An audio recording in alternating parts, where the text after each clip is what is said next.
அப்துல்லா என்ற தந்தைக்கும் ஆமினா என்ற தாயாருக்கும் குழந்தையாக பிள்ளையாக அல்லாஹ் சுப்ஹானஹு வ தஆலா அவன் வெளிப்படுத்தி சுமார் 40 ஆண்டு காலம் அவர்களுடைய வாழ்வின் எல்லா நிலைகளுமே அந்த ஊரில் இருக்கக்கூடிய எல்லா மக்களும் போற்றக்கூடிய விதத்தில், பாராட்டக்கூடிய விதத்தில், அறியாமை காலம் என்று சொல்லப்படக்கூடிய அன்றைய காலகட்டத்தில் பல்வேறு பாவங்களில் மூழ்கி கிடந்த அந்த சமூக மக்களுக்கு மத்தியில் மட்டுமல்ல, உலகமே அறியாமை என்ற இருளில் மூழ்கி கிடந்தது.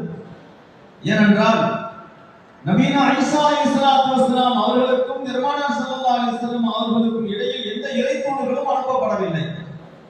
சுமார் 500 ஆண்டு காலம் இறைத்தூதர்கள் அனுப்பப்படாததின் காரணத்தினால் மனித சமுதாயம் தன்னுடைய மன விருப்பத்தின் அடிப்படையில் வாழக்கூடிய நிலையில் படைத்த ரப்புல் ஆலமீனை மறந்து அல்லது அறிய முடியாத நிலையில் ஷைத்தானுக்கும் நஃப்ஸுக்கும் கட்டுப்பட்ட நிலையில் மனிதனுடைய வாழ்வு நரகத்தின் விளிம்பில் இருந்த நிலையில்தான் அல்லாஹ் சுப்ஹானஹு வ தஆலா தன் இறுதி தூதராகிய முஹம்மது ரசூலுல்லாஹி ஸல்லல்லாஹு அலைஹி வஸல்லம் அவர்களை மக்கா நகரத்தில் அல்லாஹ் சுப்ஹானஹு வ தஆலா பிறக்க வைக்கிறார். அருமையான பெருமக்களே,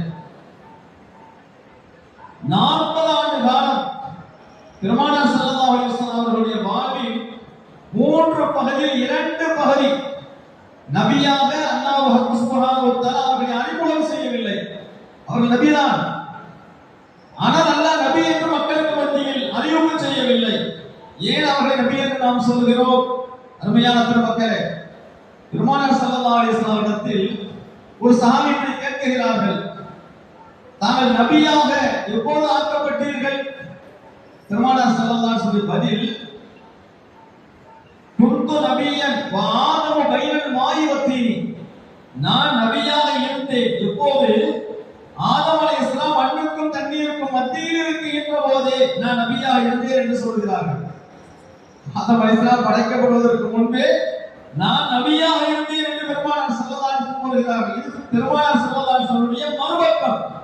ஒரு நாணயத்திற்கு 2 பக்கம் இருப்பது போல மனித உருவில் பிறந்து 40 ஆண்டுகள் கழித்து மனிதர்களுக்கு மத்தியில் இவர்கள் அல்லாஹ்வுடைய ரசூல் என்று